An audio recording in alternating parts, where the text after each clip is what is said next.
출애굽기 12장 5절에서 12절까지의 말씀과 고린도전서 11장 23절에서 27절까지의 말씀입니다. 너희 어린 양은 흠없고 일련된 수컷으로 하되 양이나 염소 중에서 취하고 이달 열 나흔 날까지 간직하였다가 해질 때에 이스라엘 회중이 그 양을 잡고 그 피를 양을 먹을 집 좌우 문설주와 임방에 바르고 그 밤에 그 고기를 불에 구워 무교병과 쓴 나물과 아울러 먹되 날것으로나 물에 삶아서 먹지 말고 머리와 다리와 내장을 다 불에 구워 먹고 아침까지 남겨두지 말며 아침까지 남은 것은 곧 불사르라. 너희는 그것을 이렇게 먹을지니 허리에 띠를 띠고 발에 신을 신고 손에 지팡이를 잡고 급히 먹으라. 이것이 여호와의 유월절이니라. 내가 그 밤에 애굽 땅에 두루 다니며 사람이나 짐승을 막론하고 애굽 땅에 있는 모든 처음 난 것을 다 치고 애굽의 모든 신을 내가 심판하리라. 나는 여호와라. 내가 너희에게 전한 것은 주께 받은 것이니 곧 주 예수께서 잡히시던 밤에 떡을 가지사 축하하시고 떼어 이르시되 이것은 너희를 위하는 내 몸이니 이것을 행하여 나를 기념하라 하시고 식후에 또한 그와 같이 잔을 가지시고 이르시되 이 잔은 내 피로 세운 새 언약이니 이것을 행하여 마실 때마다 나를 기념하라 하셨으니 너희가 이 떡을 먹으며 이 잔을 마실 때마다 주의 죽으심을 그가 오실 때까지 전하는 것이니라. 그러므로 누구든지 주의 떡이나 잔을 합당하지 않게 먹고 마시는 자는 주의 몸과 피에 대하여 죄를 짓는 것이니라. 10월은 본래 8번째 달입니다. 1년을 10등분 했을 때 8번째 달이라고 해서 옥토브라고 합니다. 옥토브란 말은 8번째 달입니다. 우리 음계에 있어서 한 음계에서 그 다음 같은 음계 위로 올라가든지 아래로 내려가든지를 한 옥타브라고 합니다. 그건 8번째 음이라는 뜻입니다. 새로운 음계를 시작할 때 그 사이에 그 폭을 옥토브라고 하는 것은 우리 달로 연결하면은 새로운 한 계절이 시작되는 마무리하고 완숙하게 하는 완전하게 하는 의미가 있는 것이라고 봅니다. 동양에서는 이 10월을 양월이라 그렇게 말했습니다. 양월이란 말 그 양자는 어질양, 현모양처 할 때 그 양자 어질양이라고도 하고 아름다울 양이라고도 하고 그리고 좋을 양이라고도 합니다. 개인적으로, 가정적으로, 특별히 교회적으로 여러분 삶 속에 이 10월처럼 옥토버처럼 새로운 한 단계가 완성되기까지 마무리하는 역사, 문자 그대로 양월, 아름답고 그리고 좋고 어진 새로운 계절이 되기를 바랍니다. 이것을 우리는 자연의 법칙이라 할 수 있습니다. 자연의 법칙은 임의로 내가 바꿀 수 없습니다. 밤이 귀찮다고 해서 밤을 없애거나 여름이 더워서 싫다고 해서 여름을 빼버리거나 그렇게 할 수 없습니다. 이것이 자연의 법칙입니다. 자연의 법칙을 어기지 않고 잘 활용하면 그만큼 행복할 것이고 더 깊은 성숙한 인생의 삶을 살 수 있다고 믿습니다. 또 하나의 법칙이 있다면 그것은 바로 인간관계의 법칙이라고 믿습니다. 우리가 이 법칙을 다르게 말하면 윤리나 혹은 도덕이라고도 말합니다. 문화가 다르고 여러 가지 풍습이 다르지만 결정적으로 모든 인간에게 공통적으로 적용되는 법칙이 있습니다.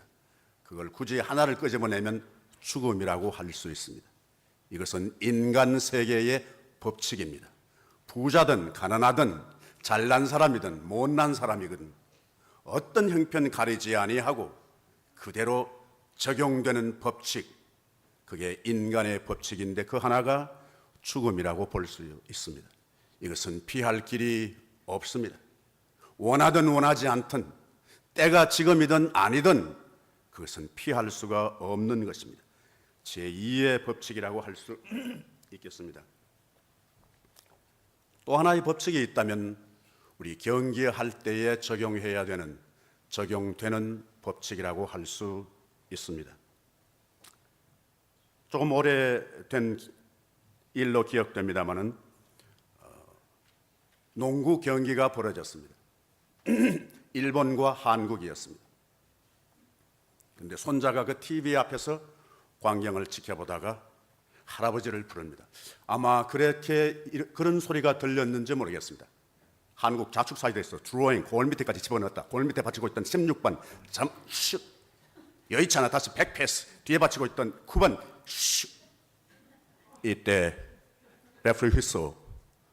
한국 공격할 점에 일본 반칙으로 말미암아 우리 한국 프리로 투샷 얻었습니다. 현재 스코어 77대 76. 한국 한 골 뒤진 가운데 앞으로 남은 시간 5초. 할아버지 빨리 오세요. 할아버지가 손자 독촉에 나왔습니다. 한국 프리저로 투샷 신장 185 이승태 선수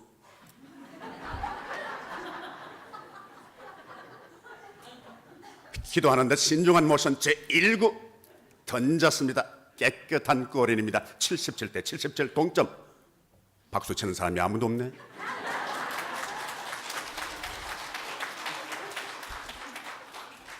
손자 좋았어. 우와! 할아버지는 여전히 꼼짝도 하지 않고 바라만 보고 있습니다. 제2구 기도하는 듯 신중한 모습 제2구 던졌습니다. 노 골인입니다. 골인 링 위를 뺑으로 돌면서 빠졌습니다. 77대 78 할렐루야. 예. 손자 좋았어. 우와! 이겼습니다. 옆에 할아버지 보니까 할아버지 그냥 그대로 꼼짝도 않고 앉아 계십니다. 손자가 할아버지 한국이 이겼어요. 한국이. 할아버지 못 알아들으신 줄 알고 한국이 이겼다고 확인시켜 주십니다. 그제서야 할아버지 서서히 입을 엽니다. 그 아래 자루가 구멍 난 줄도 모르고 공을 또 갖다 놓고 또 갖다 넣나? 똑같은 시간에 똑같은 장소에서 똑같은 것 보고 똑같은 소리 듣고 똑같은 것을 경험하는데 왜 이렇게 손자와 할아버지 사이에 엄청난 간격이 있는 것처럼 이 감동의 차이를 구별하는 것은 무엇인가? 왜 이런가? 할아버지는 한국에 대한 응원심이 없어서일까? 더 확대시키면 한국에 대한 애국심이 이 손자보다 모자라서일까? 무엇 때문일까? 그것은 애국심 부족 탓도 아니요. 열정이 없어서도 아니요. 손자는 어리지만 그 경기의 룰을 알고 있었고 할아버지는 애국심 뛰어나지만 숱한 인생을 사셨지만 그 경기의 룰을 모르기 때문에 감동 없이 넘어가는 것입니다. 이상스럽습니다. 그때 그 장소에만 그런 것이 아니라 지금도 똑같은 시간에 똑같은 장소에서 똑같은 찬송 부르고 똑같은 성경 말씀 봉독하고 똑같은 감동을 경험하는데 왜 어떤 사람은 감동이 넘치고 왜 어떤 사람은 지금 뭐 하고 있는 거야? 왜 이렇게 엄청난 홍해보다도 더 강력한 장벽의 차이를 느낄까? 뭐 때문에 그럴까? 경기에만 룰이 있는 것이 아닙니다. 우리 인생 살아가는데도 룰이 있듯이 신앙의 세계에도 룰이 있습니다. 구원의 세계에도 룰이 있습니다. 원하든 원하지 않든 룰을 모르면 시설에 상관없습니다. 호화로운 시설 속에서도 감동을 놓칩니다. 그러나 그 룰을 알면 시설을 탓하지 않습니다. 여건을 탓하지 않습니다. 그 룰이 내 인생과 내 삶과 내 영혼을 감동시키면, 작용하면 같은 여건 속에 같은 시설, 같은 사람 사이에서라도 엄청난 감동을 맛볼 수 있게 되는 줄로 믿습니다. 제4의 법칙, 그것은 구원의 법칙입니다. 지금부터 시간과 공간을 뛰어넘어서 약 한 3,500여 년 전 그 하나님의 구원의 법칙의 현장으로 우리는 갑니다. 그이가 바로 오늘 구약 출애굽기 현장입니다. 한마디로 말씀드리면 여호와의 유월절 현장입니다. 하나님께서 유월절 현장을 통하여 이스라엘 백성들을 향한 구원의 법칙을 적용하는 현장입니다. 왜 여호와의 유월절이라고 하셨을까? 그냥 유월절이라고 할 수는 없었을까? 무엇 때문에 여호와의 유월절이라고 했을까?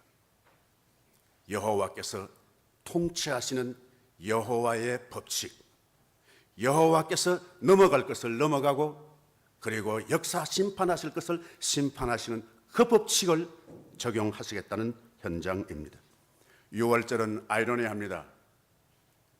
하나는 아주 엄청나게 확실하게 두 동강으로 선을 긋고 구별하는 현장입니다. 하나는 죽음, 하나는 죽지 않고 살아있는 생명의 영역. 유월절 사건은 죽음과 그리고 생명으로 아주 딱 구분을 짓습니다. 그런데 이상스럽게 또 하나는 반대로 인간의 세계에 작용되고 있는 차별을 여지없이 망가뜨려버리고 무너지게 하는 역사가 유월절 사건입니다. 어떤 집단에게는, 어떤 멤버들에게는 죽음이 작용되지 않을 뿐만 아니라 그 속에 있으면 어떤 차별이 있든지, 외국인이든지 유대인이든지 남자든지 여자든지 훌륭한 사람이든지 모자라는 사람이든지 건강한 사람이든지 병든 사람이든지 어른이든지 아이든지 상관하지 아니하고 그 속에 있으면은 죽지 않고 생명이 보존되는, 차별을 없애는 아이러니한 두 개의 역사가 있는 현장이 바로 유월절 사건 현장입니다. 어떻게 이렇게 구별과 허물을 없애버릴까? 장벽을 허물어버리는 역사가 있을까? 중요한 것은 흠없는 어린 양의 피를 바르는 겁니다. 흠없는 어린 양의 피를 바르는 그 현장에 있는 심령들은 죽음을 통과하지 않고 어떤 인간적인 차별도 상관없이 살아남게 된다는 법칙입니다. 흠없고 점없는 어린 양의 피가 칠해져 있는 그 집의 문 양쪽 기둥에, 그리고 문 지방이 아닌 위에 있는 문 인방에 흠없는 어린 양의 피가 칠해져 있는 그 집안에 들어있는 사람은 아무것도 묻지 않는다는 겁니다. 조건을 묻지 않는다는 겁니다. 네가 어느 나라 사람이냐를 묻지 않는다는 겁니다. 네 커리어가 훌륭하냐 모자라느냐를 묻지 않는다는 겁니다. 돈이 많으냐 적으냐를 묻지 않는다는 겁니다.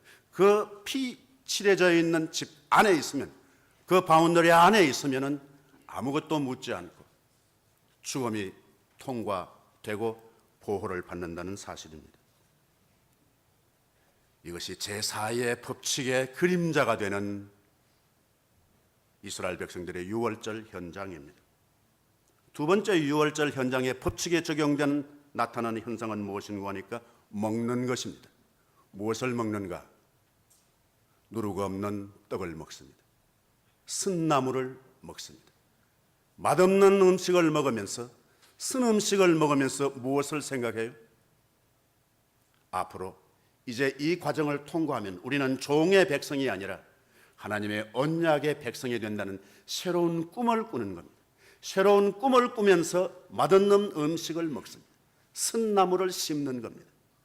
입에는 쓰지만은 그들의 가슴 속에는 새로운 미래에 대한 희망을 먹는 것입니다.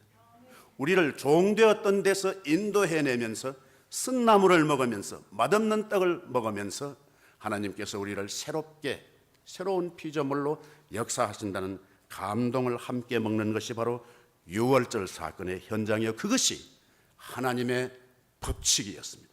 하나님의 백성들을 향한 하나님의 구원의 섭리의 법칙입니다. 이스라엘 백성들이 알든 모르든 받아들이든 받아들이지 않든 하나님의 법칙이 적용되는 것입니다.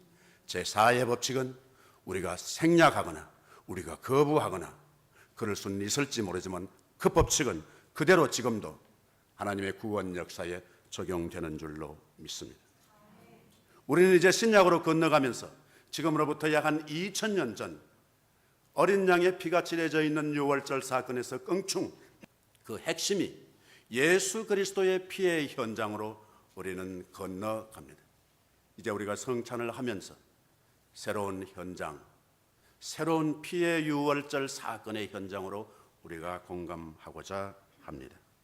어린 양의 피가 칠해져 있는 그 집은 생명의 역사가 지속되었습니다.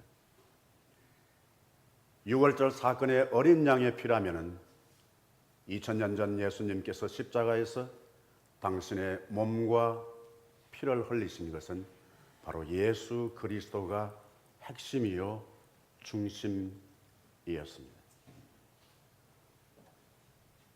우리가 삶을 살 때에 숱한 문제를 만나지만 극복할 수 있는 길, 그것은 사랑하는 제자들께서 함께 모여서 당신의 생명 소중한 것을 송두리째 남김없이 주신 예수 그리스도가 우리의 개인적이든지 교회적이든지 모든 삶을 극복하는 유일한 길인 줄로 믿습니다.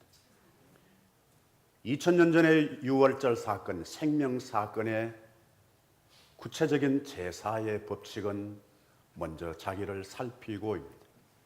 자기를 살피고 이 떡과 잔을 받으라고 말씀하십니다.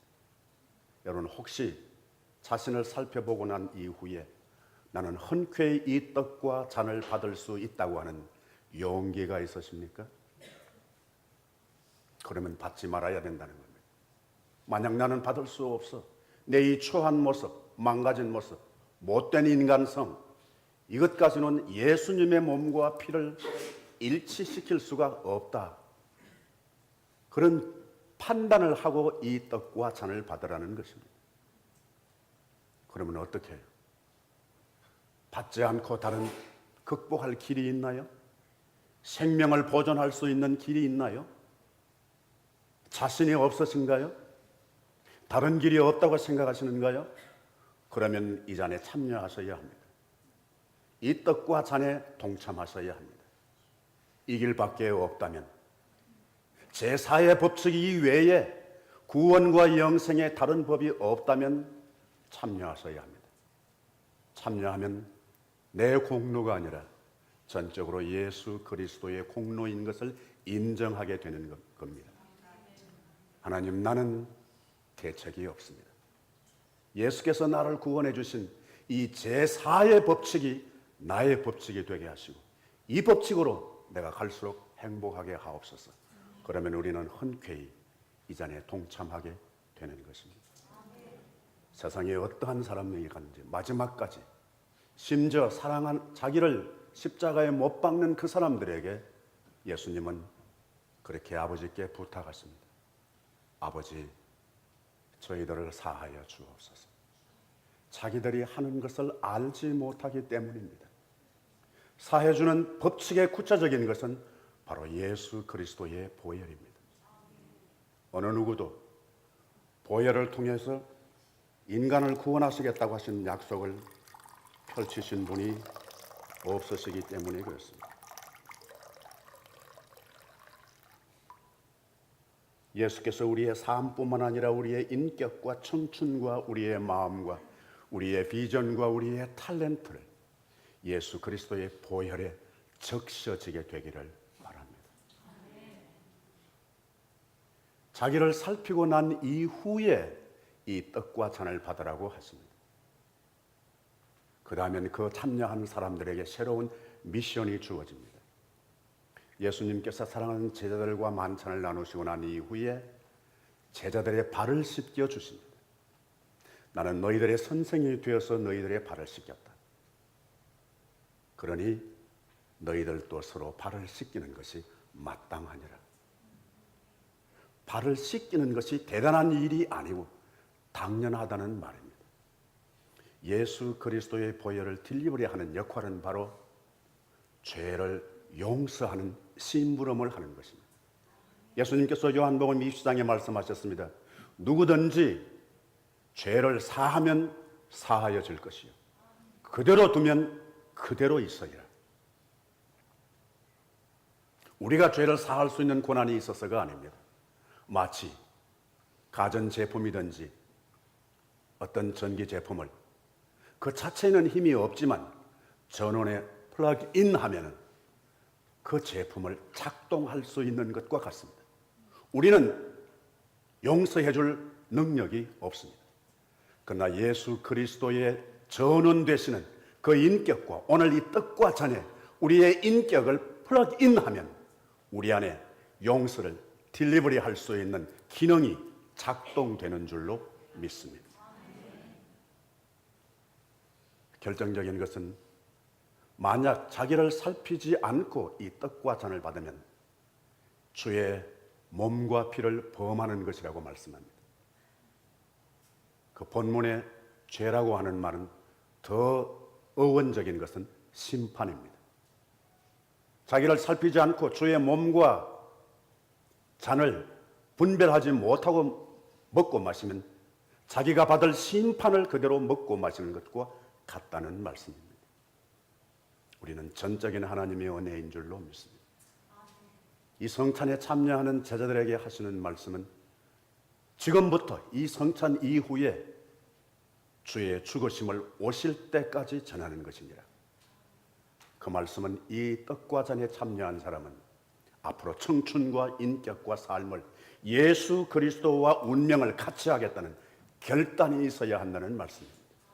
예수님의 길이 내 길이요 예수님의 그 엄청난 희생이 나와 같은 희생이 되고 예수님께서 자기를 십자가에 못 박는 사람들에게 용서를 구했던 것이 바로 나도 같이 그 임무를 감당하겠습니다라고 하는 결단이 주의 죽으심을 오실 때까지 전하는 것이 되는 것입니다.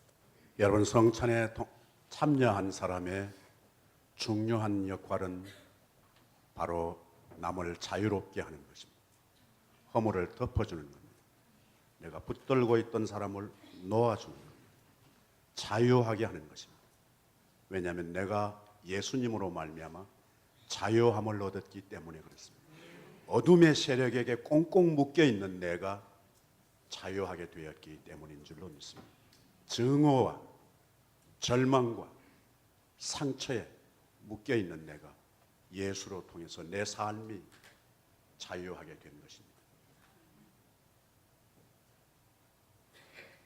개인적으로 그렇게 생각합니다. 나는 언젠가 갈 때에 내가 자유함을 얻고 가게 하소서. 사랑하는 사람들과 작별할 때 내가 자유하면서 가게 하소서. 아울러 남아있는 사람들에게 자유를 주면서 가게 하소서. 묶어둔 채 가지 않게 하소서. 미움으로 포장시켜 놓고 가지 않게 하소서.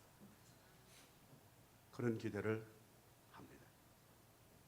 1944년 5월 지금의 사이판 북쪽에 있는 마리아나 섬 어느 곳에 한 장의 편지를 발견합니다. 나는 그 편지의 사본을 몇 년 전 일본 어느 신사에 갔다가 그 편지 카피를 하나 발견했습니다. 26살 일본 의무병 상병이 일본에 있는 사랑하는 자기 아내에게 남기고 간 글입니다.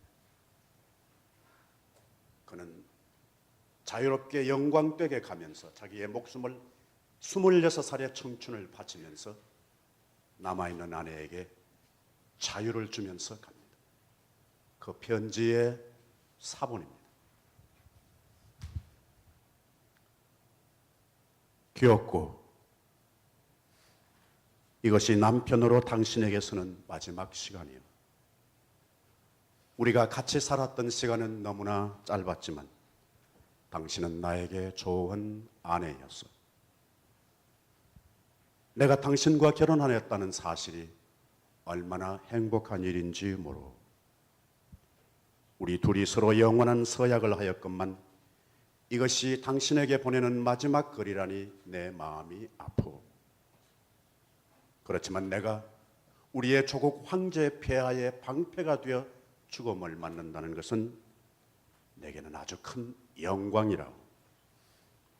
우리가 함께 살아온 시간은 너무나 짧지만 그러나 이 시간이 지나고 난 이후에 당신이 젊은 과부로 살아간다는 것이 내게는 얼마나 가슴 아픈 일인지 모르고, 그렇게는 내가 도저히 떠나갈 수가 없어.